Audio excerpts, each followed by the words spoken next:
This is the next iteration of tiny LiDAR motor that can turn your manual focus lens into autofocus lens, and it's got some bold statements literally printed right here, but does it actually deliver? So as usual, I'm gonna head in.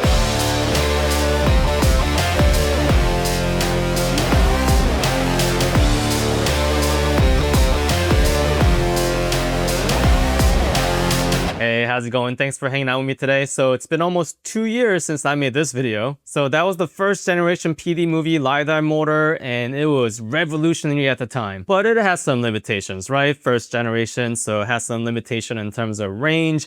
Is it really good in sunlight, for example? And it had a very narrow focus beam, which means it was really hard to get the subject in focus if they're not in the center. And it has some design limitations, such as how to turn off the device, for example. So I am gonna go over all of those in this video, but I am not going to go over every single little detail about this device because practically it is very similar device. If you guys are wondering what's actually in the box, I did make a shorts about that. I'm going to put that in the description below, so check that out. And as a disclaimer, PDMovie did send out this device to me. However, as usual, I'm going to cover the pros, but also the cons. You guys know. Limitation you should be aware of. So let's talk about the first pro, that being the size and compactness and simplicity of this device. It hasn't really changed that much. I actually do have the previous generation.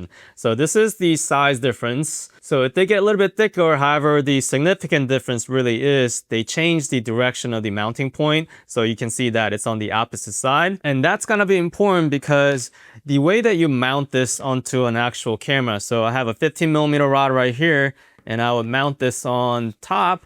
And most of the mount on a cage, for example, they're on the left side. So they realized that and switched the whole side.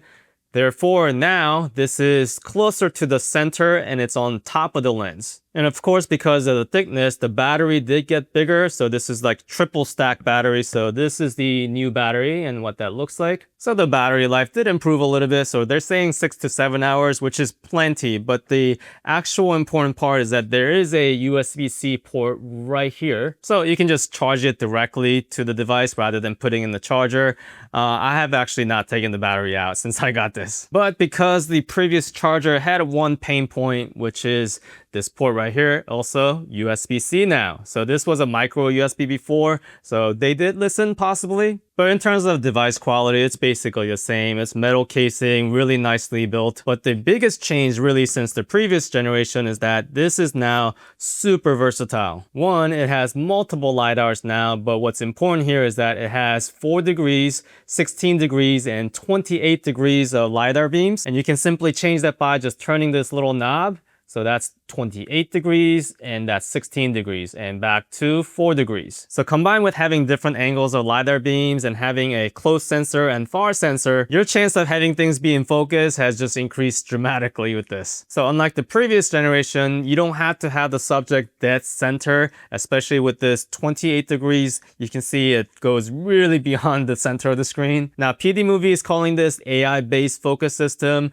Now these days everyone's throwing that words around and I don't take that lightly. So I don't know if it's actually the AI algorithm or having all those different angles of LiDAR and having dual sensors, but I do notice that it does have a very smoother transition from one subject to another. Even shooting at shallow depth of field, such as T1.9, which is what you're seeing right now, I did have better experience when it comes to focusing on people's faces. So the next pro is that this has stronger LiDAR beams, meaning that under sunlight, it does have better performance now. For example, if you saw my last video, I got this new Laowa anamorphic zoom lens, which means that I was trying to do this dolly zoom effect. But when I first got the lens, I didn't have the latest generation PDMovie LiDAR. Therefore, I was using the previous generation and I had this 100 watt backlight really shining in from the window, which is kind of like sunlight. And it just could not get the face in focus. So when I got the newer generation LiDAR, we actually did the same thing. In fact, we actually lit the outside with the 500 watt light and it was able to focus really well. Now, did it hiccup at all? Of course. I mean, 500 watt light directly hitting a LiDAR, it did freak out sometimes. But the fact that it was so much better than the previous generation, I was confident to take this outside and do this portrait shoot. I mean, look at this shot. This is a real sunlight backlit subject and it's smoothly pulling focus. And according to PDMovie's official chart, when you're using the 16 degrees LiDAR beam, your range is around 6.5 meters, about 21 feet in that kind of environment. And I would say those pretty close. And in terms of max range test, that's gonna be a little bit tricky because you're really trying to balance between real life environment versus a very controlled environment. And in short, this 50 meter that's indicated on here, that is a very controlled environment. If you're from the United States like myself, let me just give you a little reference. So 50 meters is 164 feet. If you like football, that is 55 yards. So here's my real life test results. So I try to do these tests during really early morning hours or late evening hours, so the sunlight isn't really beaming. And I have to tell you guys, my first attempt on this, it didn't work out very well. I got really inconsistent test results. So what I did was I came back home and I tried to recalibrate. So PDMovie direction, if you follow their video, it'll tell you that, especially on the longer focal length, if you're not getting accurate results towards really far subjects, you gotta recalibrate using the third point a little bit further. So here's also my real life feedback. It's saying that the third calibration point should be between 5 meters and 8 meters. You know what 8 meters is? That's 26 feet. If you live in New York, yeah, good luck trying to find a line of sight that's 26 feet. So I personally don't live in a mansion, so I use 5 feet as the third focus point, and I came back out and did the whole test again. And on the 16 degrees beam, both single and dual LiDAR, I was getting about 24 feet consistently, which is about 7.3 meters. On the 4 degrees beam, both single and dual LiDAR, I was getting about 40 feet, which is about 12.2 meters. And I did test it out multiple times and I was getting consistent results. And way I measure this in a parking lot, each of those lines are actually 8 feet, so it really worked out well. So does it actually deliver? Yes and no. So 50 meters, I don't think anyone's gonna get that in a real life environment. But in terms of practical use case, it is so much better than the previous generation. So yeah, when you actually print 50 meter on the actual device, it does offset your expectations a little bit. So hopefully you watching this video, your expectation is set correctly. You see, I think of this device as more of a hybrid system. I'm gonna go ahead and mount this on here and show you real quick. Here, this will prove the point. So the way you use this device, that's it. That's the whole setup. You just mount this on here and you don't need any extra batteries, cables, literally just attach it ready to go. And to turn on the device, you just simply hit this one button that's on here. 1 second, blue light comes on and it's on. So if you consider getting this device, I do recommend getting this little focus motor. This is a Bluetooth connection. So it did ship already connected. So I'm gonna go ahead and press this button down for a little bit. It's on. You give about a couple seconds. It's connected. And at this point, you just press down this button for 3 seconds and it's gonna calibrate the lens travel. There you go. And it's ready. So here's what I mean by hybrid system. So right now it's on manual focus. I can turn this very slowly and it's very smooth. But as soon as I want autofocus, I just turn this dial all the way to the left and just put it there for a couple seconds. Now, this is LiDAR right now autofocusing. Oh, is a lens cap on? I know this looks weird. So the focus actually works without the lens cap, but I know this doesn't look professional, so I'm gonna go ahead and take the lens cap off. All right, let's talk about the cons, as in limitation you should be aware of. So the first con is same as the last generation, is the fact that there is still no screen on this device. Now, it would have been really nice to have a tiny little LCD screen right here, just at least indicating what mode you're in or what speed you're in. But everything is indicated by these 2 LED lights. Now, it would have been also nice to have those status lights actually facing the operator rather than the talent, because it is kind of distracting blinking towards the talent and I have to turn around and really look at it that way. So I think PDMovie on the next edition, that's something you might consider. Technically, there is a little cheat code on the back of this device telling you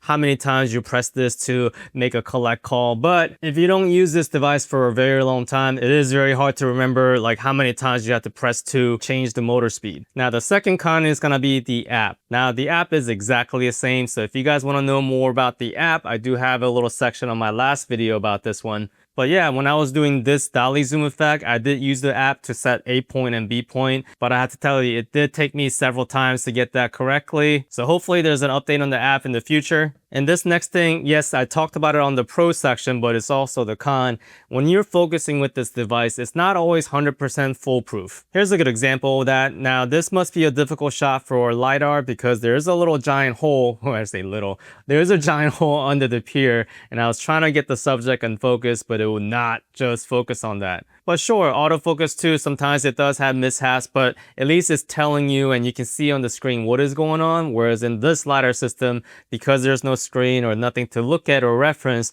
it is hard to figure out like what is going on when things do go wrong. And that is why this Bluetooth control is so important, making this a whole package, because you need to be able to override the actual LiDAR and go manual focus when things do go wrong. And yes, I'm going to recommend this one more time when I really push this device to its limit, which is towards the end of the video, so you don't want to miss that. But before that, I want to talk to you about this little matte box. So this mini matte box is from PDMovies also. It's custom made. It's made out of this like carbon fiber metal material, super light by the way. Now this exists because traditional matte box that are bigger than this, it's gonna block the LiDAR. So the way this works, they do give you a bunch of step up rings. So this is 82 millimeters or up to 82 millimeters. So it does cover a variety of lenses. They give you quite a bit. I feel like Shang-Chi over here with 10 rings, but yeah, let's just take one of these and I'll show you how this works. So you would take this ring and insert it in, and there's gonna be a screw that goes around to secure that. What's cool about this is that you can actually remove these panels. So these panels are customizable, but if I were to take one of these rods and put it in here, and I'm just gonna use an older model for now, but you get the idea. So you would insert it like this, and if you remove this panel, as you can see, the LiDAR is not gonna get blocked, right? So you might be wondering, should I upgrade if you already have the Live Air Smart 3? And the answer is, this is kind of genius. So you can technically put the Smart Air 4 in front of the actual matte box, for example. It'll be on here, and you might be wondering, how does that control the lens? The Live Air Smart 3 is going to be the slave, and the Live Air Smart 4 is going to be at the front, just controlling the LiDAR. So just because of that, I think together it does make a good package, so it might be worth upgrading, just something to consider. Oh, one more thing to note about this matte box. The front filter, this is a 72 millimeter filter thread, so you can't put a 82 millimeter filter in the front, just letting you guys know too.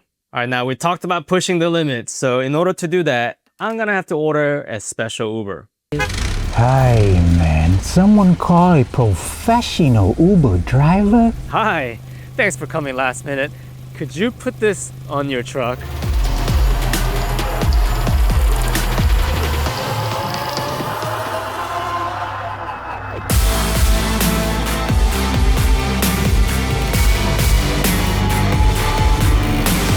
So obviously I filmed that before, and huge thanks to Vu from Envu Films. He's like my neighbor. So this LiDAR system, PDMovie Live Air Smart 4, it is good enough to use half the time when you're doing car rollers like that. So I say half the time because when the car is really far, you do have to start manual focusing, and that is why it is very important you have this Bluetooth controller so you can kind of override. But when a car is really approaching fast, closer than say about 40 feet, in an ideal lighting like that one, and you can't turn on the headlight obviously because it's gonna just blind the LiDAR. Yeah, at 4 degrees LiDAR beam, it is able to track that car because car is not a face, so it is much bigger, so it's easier to actually track in the center. And I'm sure it'll depend on the car's color, but compared to the last generation, this is a vast improvement. So if you set the expectation right after watching this video, and you gotta look at the value of this thing. I mean, this thing is so much cheaper than the DJI system, right? So DJI system, if you get the actual LiDAR by itself, it's like almost $700. And if you buy the whole entire kit, it's about $1,000. So if you look at it from that perspective and simplicity of this device, it does get pretty good value. Thank you so much for watching to the end, guys. Till next time, stay focused.